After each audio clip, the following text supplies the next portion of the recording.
Atos, capítulo 15. Pelo que julgo eu, não devemos perturbar aqueles que dentre os gentios se convertem a Deus. Versículo 19.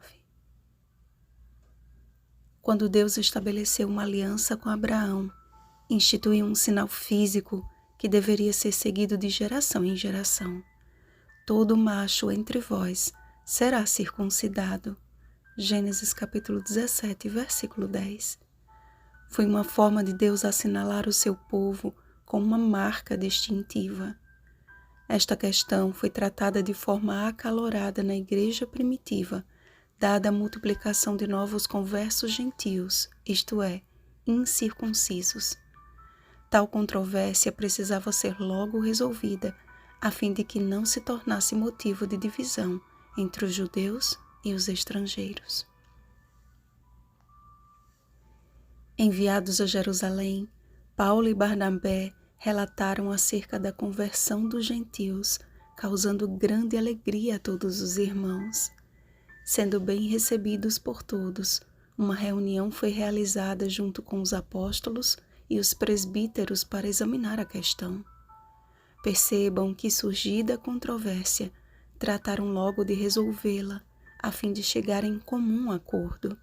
Afinal de contas, era natural aos judeus conversos sustentar algumas de suas tradições, dada a importância da aliança e do que ela significava para o seu povo.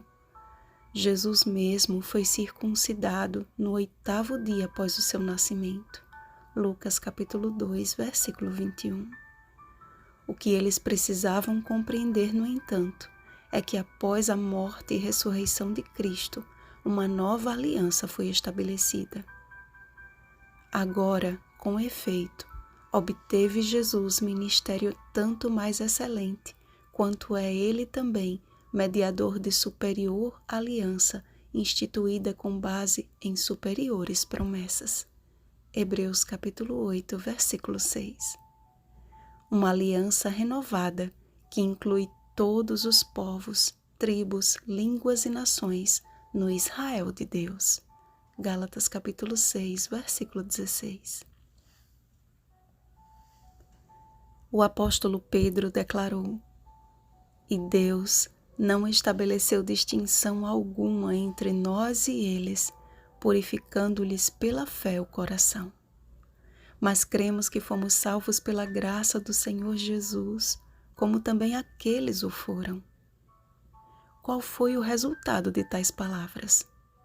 O silêncio de toda a multidão, que parou para ouvir a Paulo e Barnabé sobre os muitos sinais e prodígios que Deus fizera por meio deles entre os gentios. A exposição seguinte de Tiago, utilizando uma aplicação profética do livro de Amós, foi decisiva para que chegassem à seguinte conclusão, parafraseando numa linguagem contemporânea: não é conveniente impor aos gentios que se convertem a Deus uma carga que nem os mais antigos conseguem carregar, mas orientá-los a fim de que se abstenham da idolatria, da imoralidade sexual e de alimentos imundos. No mais, o que eles tiverem de aprender é ensinado na igreja todos os sábados. Esta coerente e sábia decisão, orientada pelo Espírito Santo, foi escrita e enviada às igrejas através de Paulo e Barnabé, além de Judas, chamado Barsabás, e Silas, homens notáveis entre os irmãos. Ou seja, a cúpula da igreja enviou homens cuja credibilidade era notável e cujo testemunho confirmava cada palavra daquela epístola. Não que fossem homens sem defeitos, mas que por palavra e por ação revelavam a obra transformadora do Espírito Santo. Sempre zeloso em obras, Paulo não tolerou a ideia de ter em sua companhia alguém que já o havia deixado na mão. A insistência de Barnabé em dar uma segunda chance a João Marcos não agradou a Paulo, de tal modo que vieram a separar-se. Tal fato, porém, não atrapalhou a obra, mas a expandiu, formando mais uma dupla missionária. Precisamos hoje ter a mesma coerência com a qual agiram os líderes da igreja primitiva. Assuntos conflitantes não devem ser estendidos em contendas e debates que, ao invés de somar para Deus, causam divisões desnecessárias. Jesus mesmo afirmou: quem comigo não ajunta, espalha. Lucas capítulo 11, versículo 23. Notem que Paulo e Barnabé logo encontraram uma solução para que a obra de Deus continuasse avançando e não ficaram trocando farpas entre si.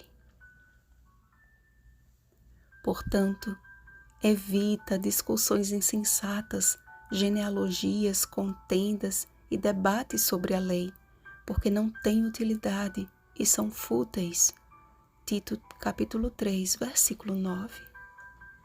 Avança no sentido de apresentar a Jesus através de uma vida notoriamente guiada pelo Espírito Santo. Quem entre vós é sábio e inteligente? Mostre em mansidão de sabedoria, mediante condigno proceder, as suas obras. Tiago capítulo 3, versículo 13. Para que pela Igreja a multiforme sabedoria de Deus se torne conhecida agora. Efésios capítulo 3, versículo 10. Que as nossas palavras e ações sejam bênçãos aos nossos semelhantes, de forma que se alegrem pelo conforto recebido. Vigiemos e oremos. Bom dia, homens e mulheres notáveis. Rosana Garcia Barros.